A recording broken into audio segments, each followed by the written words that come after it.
നമുക്ക് രാഖി പതിവ് പോലെ ജന്മഭൂമിയിൽ നിന്നും തുടങ്ങാം അല്ലേ. ജന്മഭൂമിയിൽ പ്രധാനപ്പെട്ട വാർത്ത, യുവതീ പ്രവേശനം സ്വർണ്ണക്കൊള്ള, CBI അന്വേഷിക്കണം, പ്രക്ഷോഭ കേസുകൾ പിൻവലിക്കണം. BJP ഈ ഒരു ആവശ്യവുമായി വീണ്ടും രംഗത്ത് വന്നിരിക്കുകയാണ്. അധികാരമേറ്റാലുടൻ സർക്കാർ ശബരിമല സ്വർണ്ണക്കൊള്ളയിൽ CBI അന്വേഷണം പ്രഖ്യാപിക്കണമെന്നും ആചാര സംരക്ഷണ പ്രക്ഷോഭങ്ങളുടെ പേരിലെടുത്ത കേസുകൾ പിൻവലിക്കണമെന്നും BJP ആവശ്യപ്പെട്ടു. എല്ലാവർക്കും തുല്യനീതി ഉറപ്പാക്കുക, ആരെയും പ്രീണിപ്പിക്കാതിരിക്കുക, വിവേചനമോ രാഷ്ട്രീയ പക്ഷഭേദമോ കാണിക്കാതിരിക്കുക, ക്ഷേത്ര സ്വത്തുക്കളുടെയും ആസ്തികളുടെയും ഓഡിറ്റ് ആരംഭിക്കുക എന്നിവയടക്കം 13 രാഷ്ട്രീയ അജണ്ടകളാണ് BJP സംസ്ഥാന നേതൃയോഗം മുന്നോട്ട് വെച്ചത്. കഴിഞ്ഞ ദിവസം ചേർന്ന നേതൃയോഗത്തിലാണ് ഇത്തരമൊരു തീരുമാനമുണ്ടായത്.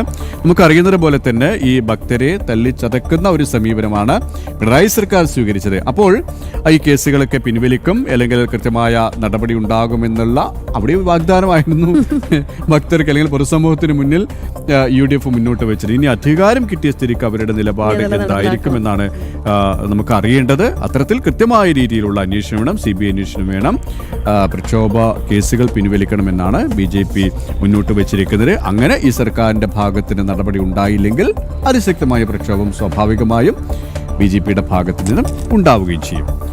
മറ്റ് പ്രധാനപ്പെട്ട വാർത്തകൾ നോക്കിക്കഴിഞ്ഞാൽ, രാഖി പഠിക്കും തിരുത്തും പ്രസ്താവനയിൽ കാര്യമില്ല. CPM കണ്ണൂർ ജില്ലാ കമ്മിറ്റി യോഗത്തിൽ പിണറായിക്കും MV ഗോവിന്ദനും രൂക്ഷ വിമർശനം. നമ്മളിപ്പോൾ മിഥുൻ പറഞ്ഞു നിർത്തിയ അതേ വാർത്ത തന്നെയാണ്.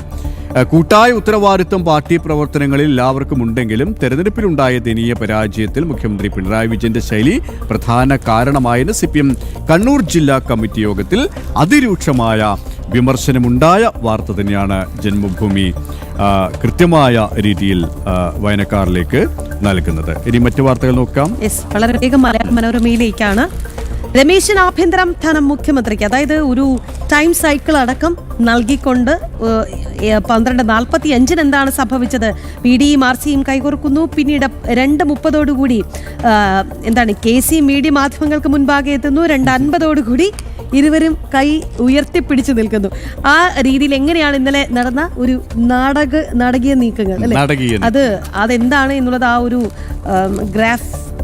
ഗ്രാഫിക്കൽ റെപ്രസെന്റേഷനിൽ കൂടെ ജനങ്ങളെ കാണിച്ചു കൊടുത്തിരിക്കുകയാണ്. എന്തായാലും കോൺഗ്രസിന് 12 മന്ത്രിമാർ, ലീഗിന് 5, വകുപ്പ് ചർച്ച തുടരുന്നു. പല സാധ്യതകളാണ്. ആ സാധ്യതകളെല്ലാം തന്നെ ഈ വാർത്തയിൽ വിശദീകരിച്ചിട്ടുമുണ്ട്. അനൂപിനും കാപ്പനും ടീം വ്യവസ്ഥ എന്നുള്ളതാണ്. എന്തായാലും ഇത് സംബന്ധിയായ വാർത്തകളുടെ അപ്ഡേറ്റ്സ് നമ്മൾ പ്രേക്ഷകരിലേക്ക് എത്തിച്ചുകൊണ്ടിരിക്കുകയാണ്. അതുകൊണ്ട് തന്നെ വളരെ വിശദമായി അതിലേക്ക് പോകുന്നില്ല. ഒപ്പം തന്നെ CPM കൊല്ലം ജില്ലാ കമ്മിറ്റിയിൽ നിശിത വിമർശനം. പിണറായിയും ഗോവിന്ദനും ഉടൻ ഒഴിയണം. ഇത് നമ്മൾ നേരത്തെ പറഞ്ഞതുപോലെ കൊല്ലത്ത് മാത്രമല്ല, ഇപ്പോൾ കണ്ണൂരിലായിക്കോട്ടെ, പത്തനംതിട്ടയിലായിക്കോട്ടെ, എല്ലാ ജില്ലകളിലും ഇതൊക്കെ തന്നെയാണ് സ്ഥിതി എന്നുള്ളതാണ്. പിണറായി വിജയൻ പ്രതിപക്ഷ നേതൃസ്ഥാനവും MV ഗോവിന്ദൻ പാർട്ടി സെക്രട്ടറി പദവിയും അടിയന്തരമായി ഒഴിയണമെന്നാണ് CPM കൊല്ലം ജില്ലാ കമ്മിറ്റിയിൽ കൂട്ടാവശ്യം ഉയർന്നത്. അല്ലാത്തപക്ഷം ഇരുവരെയും പാർട്ടി ഒഴിവാക്കണമെന്ന ആവശ്യം അണികൾക്കിടയിൽ നിന്ന് തന്നെ ഉയർന്നു എന്നുള്ളതാണ്. ഇനി നമ്മൾ ഉൾപേജുകളിലേക്ക് പോയി കഴിഞ്ഞാൽ, സത്യപ്രതിജ്ഞ ചടങ്ങ് നാളെയാണ് നടക്കാൻ പോകുന്നത്. ഒരുക്കങ്ങൾ തകൃതിയായി നടക്കുന്നുണ്ട്. അത് സംബന്ധിയായ ചിത്രങ്ങളടക്കമുള്ള വാർത്തകൾ ഉണ്ട് മലയാള മനോരമയിൽ. ഒപ്പം തന്നെ വളരെ പ്രധാനപ്പെട്ട ഒരു വാർത്ത വിദ്യാഭ്യാസം പേജിൽ അവർ നൽകിയിട്ടുണ്ട്. PM ശ്രീയിൽ ബംഗാളും, പദ്ധതിയിൽ ചേരാത്തത് കേരളവും തമിഴ്നാടും മാത്രമാണ് എന്നുള്ളതാണ്. പശ്ചിമ ബംഗാളിൽ ഒരു ഭരണമാറ്റമുണ്ടായപ്പോൾ എന്തൊക്കെയാണ് ബംഗാളിൽ അടിത്തട്ടിൽ നിന്ന് തന്നെ തുടങ്ങിയിരിക്കുകയാണ് സുവേന്ദു അധികാരി സർക്കാർ എന്നുള്ളതാണ് ഈ വാർത്തയിൽ പറഞ്ഞിരിക്കുന്നത്. ദേശീയ വിദ്യാഭ്യാസ നയത്തിന്റെ ഭാഗമായിട്ടുള്ള PM ശ്രീ പദ്ധതിയിൽ ബംഗാൾ ഒപ്പുവെച്ചു. ഇതോടുകൂടി പദ്ധതിയിൽ ചേരാത്തതായി ഇനി കേരളവും തമിഴ്നാടും മാത്രമാണ്. മുൻ സർക്കാർ PM ശ്രീ പദ്ധതിയിൽ ഒപ്പുവെക്കാൻ വിസമ്മതിച്ചിരുന്നു. എങ്ങനെയാണ് അതൊക്കെ വിദ്യാഭ്യാസ മേഖലയെ തിരിച്ചടിച്ചത്? അവിടെ നിന്ന് ആ മാറ്റം തുടങ്ങുന്നു എന്നുള്ളതാണ് ഈ വാർത്തയിൽ പറഞ്ഞിരിക്കുന്നത്. നമുക്കിനി മാതൃഭൂമി നോക്കാം. ഈ എല്ലാ പത്രങ്ങളിലെയും പ്രധാന വാർത്തകളും ഉൾപേജുകളിലടക്കം വാർത്തകൾ ഈ മന്ത്രിസഭാ രൂപീകരണവുമായി ബന്ധപ്പെട്ട് അതുമായി ബന്ധപ്പെട്ട ചർച്ചകളുമായി ബന്ധപ്പെട്ട് തന്നെയാണ്. മാതൃഭൂമിയിൽ 1-ാം പേജിൽ തന്നെ മുഖം തെളിയുന്നു, UDF മന്ത്രിമാരെ കുറിച്ച് ഏകദേശ ധാരണയായി എന്നുള്ളതാണ്. അതേസമയം തന്നെ രമേശ് ചെന്നിത്തലയും VD സതീശനും കൂടിക്കാഴ്ചയിൽ പരസ്പരം കൈകൊടുത്ത് ചിരിക്കുന്ന ആഭ്യന്തര കാര്യം എന്നുള്ള ഒരു ക്യാപ്ഷനോടുകൂടി തന്നെയാണ് ആ വാർത്ത കൊടുത്തിരിക്കുന്നത്.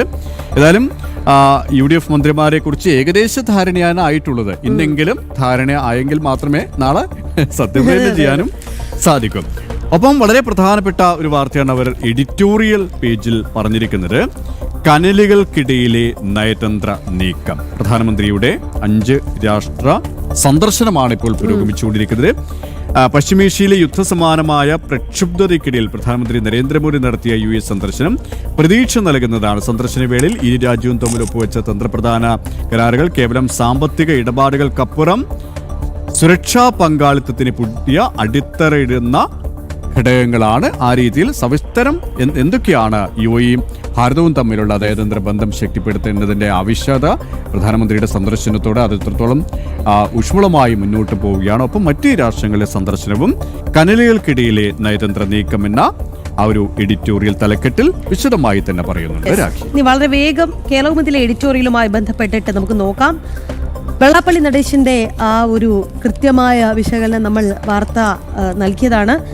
മലബാർ കലാപവും മാറാടും ഞങ്ങൾ മറക്കില്ല എന്ന തലക്കെട്ടോടുകൂടി യോഗനാഥത്തിന്റെ എഡിറ്റോറിയൽ ഇന്ന് കേരള കൗമുദിയിൽ എഡിറ്റോറിയൽ പേജിൽ നിലപാട് പേജിൽ അവർ പ്രസിദ്ധീകരിച്ചിട്ടുണ്ട് എന്നുള്ളതാണ്. അധികാര കസേരകൾ ഉറപ്പായതോടുകൂടി UDF-ലെ പ്രധാന ഘടകകക്ഷിയായ ലീഗ് നേതാക്കളുടെയും അണികളുടെയും വാക്കുകളിലും പ്രവൃത്തികളിലും അപകടകരമായ ചില സൂചനകൾ വ്യക്തമാക്കുന്നുണ്ട്.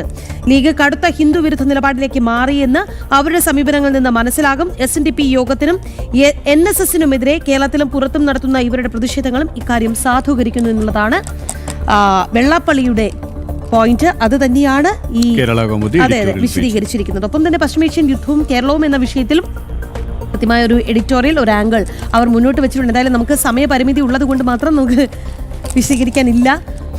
ഒരുപാട് വാർത്തകളുണ്ട്, സവിസ്തരം പറയാനുള്ള സമയത്തിൻ്റെതായ ഒരു പരിമിതിയുണ്ട്. ഏതായാലും നമുക്ക് ഇന്നത്തെ ഈ പുത്തമ്പലിയുടെ അധ്യായം ഇവിടെ അവസാനിപ്പിക്കാനുള്ള സമയമാണ്. ഒരിക്കൽ കൂടി പ്രേക്ഷകർക്ക് ഒരു നല്ല സൺഡേ, സൂപ്പർ സൺഡേ തന്നെ നമുക്ക് ആശംസിക്കാം.